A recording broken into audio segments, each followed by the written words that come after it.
Ustaz, ada dakwan bahawa ISIS adalah daripada golongan yang bermanhaj salafi, yang bermanhaj salaf, dan mendakwa ISIS banyak merujuk kepada kitab-kitab Syekh Muhammad bin Abdul Wahhab.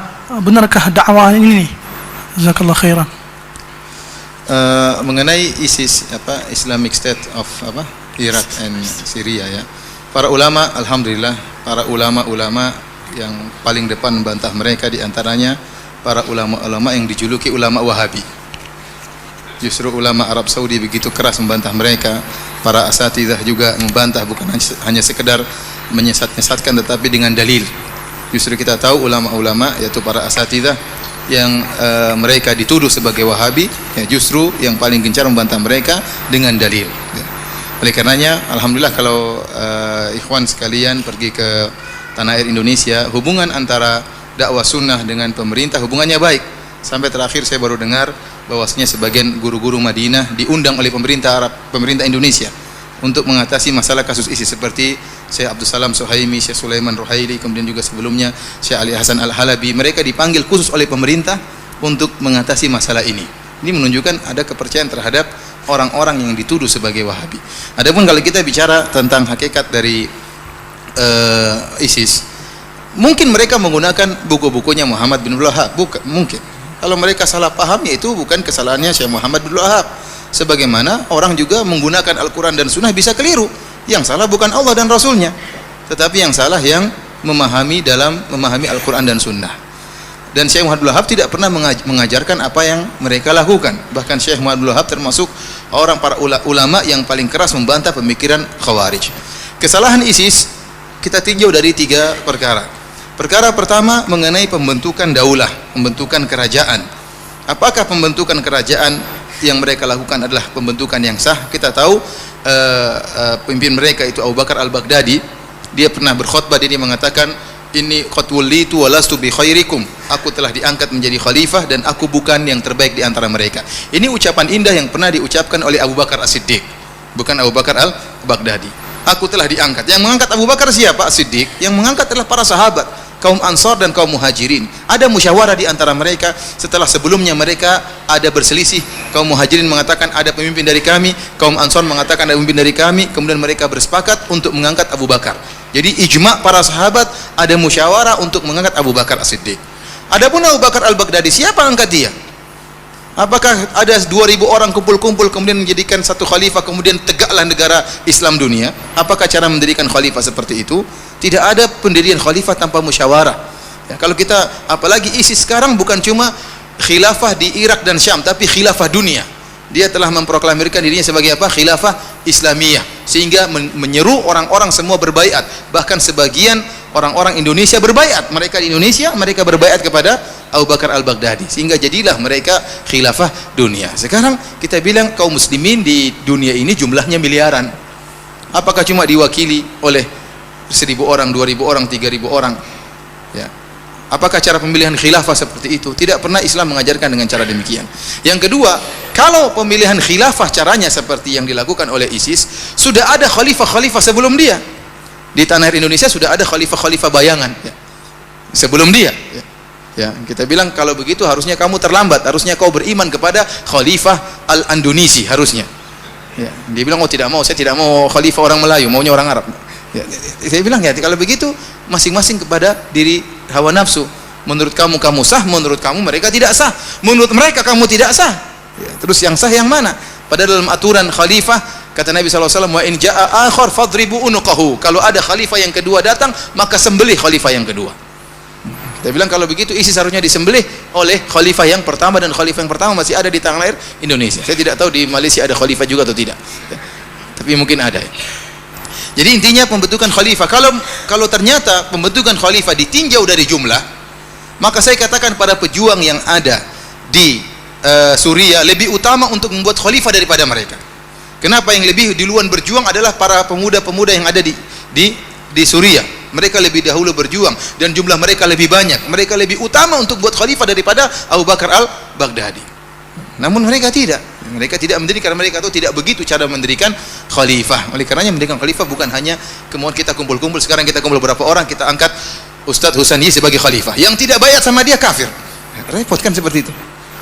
Apakah cara akhirnya muncul berbagai macam khalifah. Jadi yang pertama dari sisi pendirian khalifah, dia tidak benar cara pendiriannya. Tidak ada pendirian khalifah tanpa musyawarah. Dia tidak mewakili miliaran muslim di dunia ini. Yang kedua, pada diri mereka ada ciri-ciri khawarij. Saya mungkin tidak berani mengatakan mereka khawarij, tapi banyak ulama yang mengatakan mereka khawarij. Namun saya berani mengatakan dalam diri mereka ada sifat-sifat khawarij. Di antaranya Rasulullah SAW menyebut tentang sifat-sifat khawarij. Rasulullah mengatakan hudatsaul asnan. Mereka itu anak-anak muda. Dan itu benar. Orang ISIS rata-rata anak-anak muda. Khalifahnya pun muda. Orang tuanya hampir tak ada. Rata-rata anak-anak muda, sebagaimana orang-orang khawarij. Yang kedua kata Nabi SAW, sufahaul ahlam. Orang-orang bodoh. Tidak ada ulama di antara mereka. Antum lihat apakah ada ulama dari ISIS, ulama yang dikenal punya ilmu, punya karangan-karangan? Tak ada. Bahkan sebagian syekh-syekh yang suka mengkafirkan Arab Saudi, yang juga memiliki pemikiran takfiri, suka mengkafirkan Arab Saudi, juga membantah mereka. Artinya takfiri mereka kebablasan, terlalu parah. Sampai syekh yang takfiri juga membantah mereka. Artinya tidak ada ulama mereka. Mana ulama mereka? Apakah pendirian daulah tanpa ada orang alim? Mana ulama mereka? Mana karyanya? Apakah ahlul hadis? Apakah ahlul fikih? Tidak ada dalam ISIS. Terus siapa yang membimbing mereka? Tidak ada yang membimbing mereka. Sementara syekh-syekh yang mereka agungkan membantah mereka. Mereka kumpulan anak-anak muda. Ini di antara ciri-ciri khawarij. Di antara ciri khawarij yang ada pada mereka, takfiri mereka yang luar biasa. Sehingga mereka itu kalau ada yang menyelisih mereka, mereka bunuh, mereka bantai, dikatakan murtad. Yang kita lihat bagaimana mereka begitu bangganya mengupload tatkala mereka membunuh orang-orang kaum muslimin. Yang dibunuh berjenggot seperti mereka. Yang mau dibunuh mengatakan la ilaha illallah.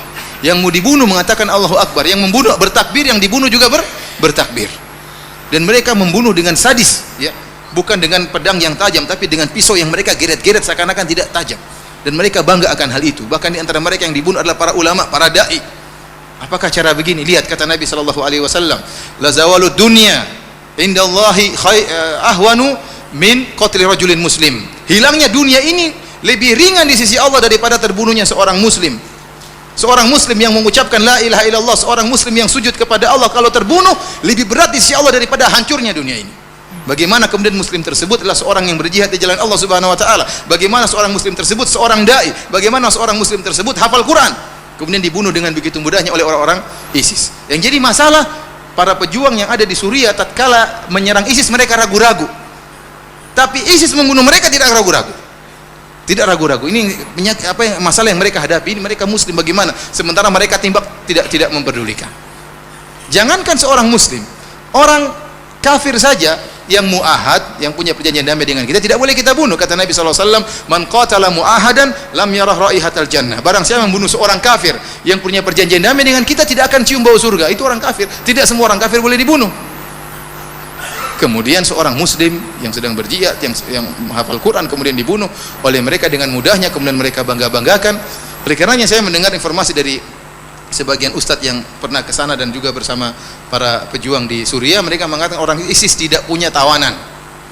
Orang ISIS nggak tahu kalau sekarang, kalau dahulu orang ISIS tidak punya tawanan.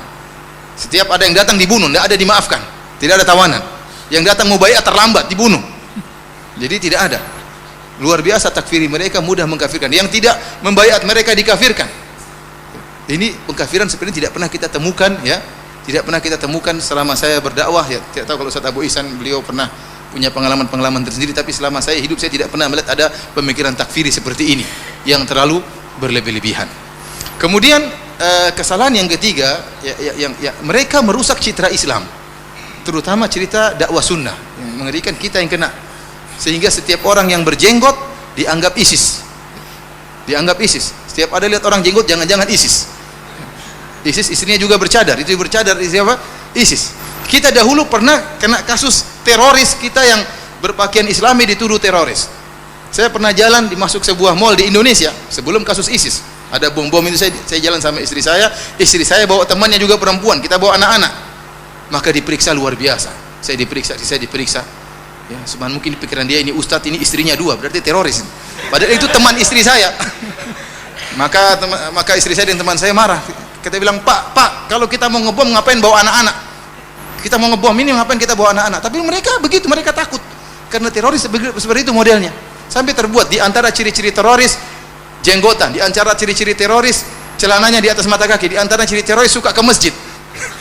Sampai tulis gitu, suka ke masjid berjamaah. Waduh, repot. Yang jadi rusak adalah citra dakwah sunnah dan secara umum dakwah Islam. Bagaimana antum bayangkan orang kafir lihat ISIS, apakah dia akan masuk Islam?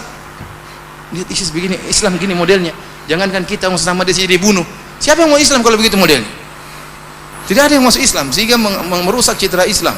Tidak ada Islam, seakan-akan agama tidak ada rahmat, tidak ada kasih sayang. Mengerikan pemikiran seperti ini. Dan kita katakan bahwasanya kondisi hubungan antara muslimin dengan kafirin bukan satu kondisi. Mereka itu menganggap hubungan antara Islam dengan kafir cuma satu, kondisi perang terus. Padahal tidak, kondisi antara daulah Islamiyah dengan daulah kafirah berbagai macam kondisi. Terkadang perjanjian damai, ya, terkadang ada kerjasama, terkadang kondisi perang. Makanya orang kafir tidak satu model. Orang kafir ada 4 model, kata dijelaskan oleh para ulama. Seperti yang satu yang dihalalkan darahnya cuma satu model, kafir harbi. Ini yang dihalalkan darahnya, ini yang dihalalkan hartanya. Tetapi 3 modelnya, kafir musta'man, kafir mu'ahad, kafir zimmi, ini tidak boleh dibunuh. Ya, makanya hubungan kita dengan orang-orang kafir bukan satu model, bukan hanya model hukuman peperangan saja. Kemudian alhamdulillah kita katakan dakwah Islam tersebar di mana-mana, bukan harus dengan peperangan. Bagaimana Islam muncul sekarang di Amerika Serikat, bagaimana Islam sekarang berkembang, bukan cuma Islam, sunnah. Saya katakan sunnah berkembang di Perancis, sunnah berkembang di Inggris, sunnah berkembang di Amerika. Saya melihat bagaimana teman-teman saya di Universitas Islam Madinah di atas sunnah. Islam berkembang dengan mudahnya, dengan akhlak, dengan budi pekerti, tidak mesti dengan peperangan. Dengan munculnya ISIS ini semakin mereka ditekan kehidupan mereka, terutama kaum minoritas yang ada di negara-negara kafir.